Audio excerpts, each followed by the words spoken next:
The first droplet of water hit Karen Thompson's meticulously waxed Mercedes at precisely 5:47 a.m. Mark Stevens watched from his kitchen window, a steaming mug of coffee cradled between his hands, the faintest hint of a smile playing across his lips. It wasn't an accident. None of this was. For 3 years, Karen had waged a suburban warfare that would make military strategists proud.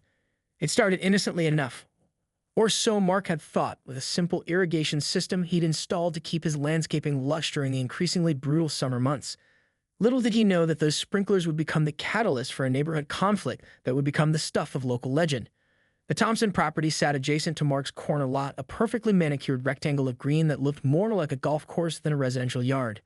Karen, a 52-year-old retired real estate agent with more time on her hands than most people knew what to do with, had made it her personal mission to maintain what she considered the ultimate suburban aesthetic. Her lawn was a canvas, and any deviation was a personal affront. Mark's first sprinkler installation had been relatively modest, a series of underground pipes with strategic pop-up heads designed to create an even water distribution. He'd spent weeks calculating the perfect coverage, proud of the engineering precision he'd brought to landscaping after decades working as a mechanical engineer. What he hadn't calculated was Karen's extraordinary capacity for passive-aggressive warfare. The first complaint came via a handwritten note delivered with surgical precision in a crisp white envelope. "Dear neighbor," it began, the penmanship so perfect it looked like it had been printed, "your irrigation system appears to be creating unacceptable water drift onto my property. This is causing potential damage to my meticulously maintained landscaping and automobile parking area." Mark had laughed when he first read it. Damage? The sprinklers barely created a mist beyond his own property line. But Karen was not to be deterred. Over the next months, the complaints escalated. Homeowners association letters, passive-aggressive comments at neighborhood gatherings, subtle hints dropped to mutual acquaintances about property values and neighborhood standards. She even gone so far as to measure the exact spray radius of his sprinklers, presenting photographic evidence at a community meeting that Mark was systematically destroying the delicate ecosystem of Oak Ridge Estates. What Karen didn't know was that Mark was not the type to back down. Every passive-aggressive attack only fueled his determination. An engineer by training and temperament, he saw her complaints not as a nuisance, but as a problem to be solved, or more accurately, a challenge to be met with surgical precision. The morning of the Mercedes incident was no coincidence. Mark had spent weeks recalibrating his sprinkler system, studying wind patterns, water pressure, and the exact trajectory needed to create maximum irritation with minimal actual damage. The single droplet that hit Karen's pristine vehicle was a warning shot, a declaration of a war she had started, but he was about to finish. Little did Karen know, Mark was just getting started, and this was about to become so much more than a simple water dispute. The aftermath of the Mercedes incident was predictably explosive. Karen Thompson stormed across the property line 2 days later, her sensible beige slacks pressed with military-like precision, her silver-streaked hair pulled back in a tight bun that seemed to amplify her fury. Mark was in his garage, carefully sketching out plans for what he was already mentally calling Project Waters, when he heard her approach. The quick, sharp clicks of her low-heeled shoes on the concrete driveway were as distinctive as a drum roll of impending doom. "This is unacceptable." Karen's voice cut through the quiet suburban morning like a knife. "You deliberately targeted my vehicle." Mark turned slowly, clipboard in hand and picture of calculated calm. "Good morning, Karen. Would you like to come inside and discuss this?"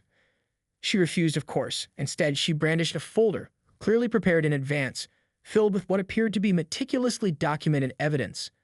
Photographs of water spots, measurements of spray radius, a printed email from the local water management department that she'd no doubt strong-armed into sending.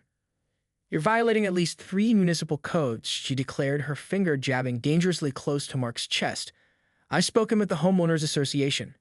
You have exactly 1 week to modify your irrigation system or face formal proceedings." What Karen didn't know was that Mark had been a step ahead from the beginning. His engineering background wasn't just a profession, it was a way of life. Every complaint, every potential violation had been carefully anticipated and prepared for. That evening, Mark's daughter Elena dropped by. A landscape architect with a mischievous streak that rivaled her father's, she listened to the full story with a mixture of amusement and professional interest. "Dad," she said, spreading out some architectural plans on his kitchen table, "you're approaching this all wrong. If Karen wants to play hardball, we're going to play smart." The plan they developed was elegant in its complexity. Mark would transform his backyard from a simple landscape area into something remarkable, a water feature so impressive that it would simultaneously neutralize Karen's complaints and become the talk of the neighborhood. A natural-looking waterfall wasn't just a solution, it was going to be a statement. Elena's professional expertise became crucial. She knew precisely how to design a water feature that would be both legally unassailable and aesthetically stunning. They would use a closed-loop water system that recycled water, ensuring no waste. Strategically placed rocks would create natural barriers. The entire design would be so meticulously crafted that it would be impossible for Karen or anyone else to find a single legitimate complaint. Think of it as landscape engineering meets psychological warfare, Elena said with a wink. Mark felt a surge of pride. This was more than just a response to Karen's harassment. This was going to be a masterpiece of design, of strategic thinking, a water feature that would not just solve a problem, but completely redefine it. The war with Karen was about to enter its next phase, and Mark Stevens was prepared to fight with the most powerful weapon in his arsenal: precise, beautiful engineering. The first weekend of construction began with military-like precision. Mark had hired a local landscaping crew known for their discretion and expertise, carefully selecting a team that would work quickly and efficiently. Elena oversaw the initial stages, her professional eye catching every minute detail that might compromise the project. What started as a simple backyard transformation quickly became the neighborhood's most intriguing spectacle. Massive boulders were crane-lifted into place, creating a natural-looking geological formation that would serve as the backbone of the waterfall. Underground plumbing was installed with such meticulous care that it would make most municipal water engineers weep with joy. Karen, of course, was watching. Mark could feel her eyes boring into the property line, her binoculars no doubt trained on every movement. The Homeowners Association newsletter, which she practically ran through sheer force of personality, had been suspiciously quiet about the project. Mark knew she was biding her time, waiting for the perfect moment to strike. The water system was a marvel of engineering. Elena had designed a closed-loop mechanism that would recycle water with minimal waste, incorporating a sophisticated filtration system that made the feature both environmentally friendly and virtually maintenance-free. Solar-powered pumps would drive the water flow, creating a sound that was both soothing and strategically calculated to carry just far enough to be noticed by Karen. It's not just a waterfall, Elena explained one evening as they reviewed the plans. It's a complex ecosystem. See, these native plants we're incorporating. They'll help filter the water naturally. The rock placement isn't random. Each stone is positioned to create specific water flow patterns. Mark couldn't help but smile. What had started as a response to Karen's harassment had transformed into something more, a testament to engineering, landscape design, and pure creative spite. The neighborhood began to take notice. Curious glances over fences increased. Neighbors would slow their morning walks, pretending to check their phones but clearly watching the transformation. Mark overheard whispers, some skeptical, some excited, about what was happening in the Stevens backyard. But Karen remained silent, too silent. It was Elena who first noticed the subtle signs of impending conflict. "Dad," she said one afternoon, her voice tight with concern, "I think Karen's been taking measurements again. And not just casual ones." Mark knew what that meant. Karen was preparing her counterattack. The waterfall was more than a landscaping project now. It was a battlefield, and the first shots were about to be fired. The final touches were being put in place. Specialized lighting would illuminate the water feature at night, creating a mesmerizing display that would transform the backyard into something magical. Mark had ensured every single municipal code was not just met, but exceeded. Every potential complaint had been anticipated and neutralized. Little did Karen know the real surprise was yet to come. This was about to become so much more than a simple dispute over water and property lines. Mark Stevens was playing a game several moves ahead, and the endgame was just beginning to take shape. As the sun set on another day of construction, Mark stood at the edge of what would soon be his masterpiece. The water feature was taking shape, a perfect blend of natural beauty and engineered precision.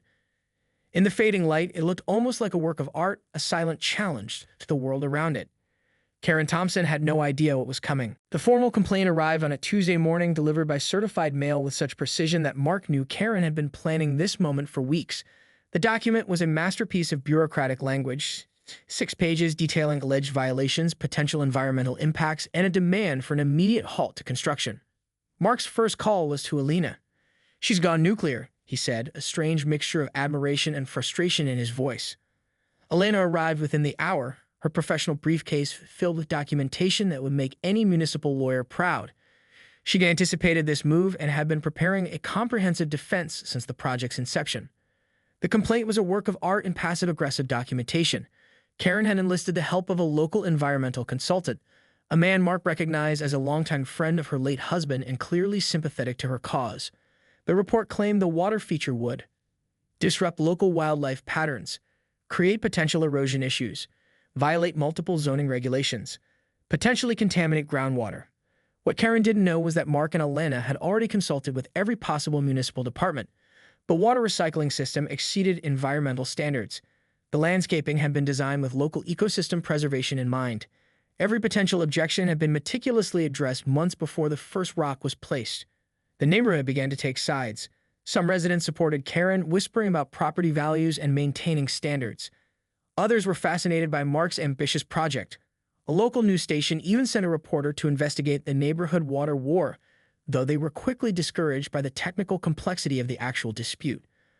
Elena's strategy was brilliant. Instead of immediately responding to the complaint, they would let it sit.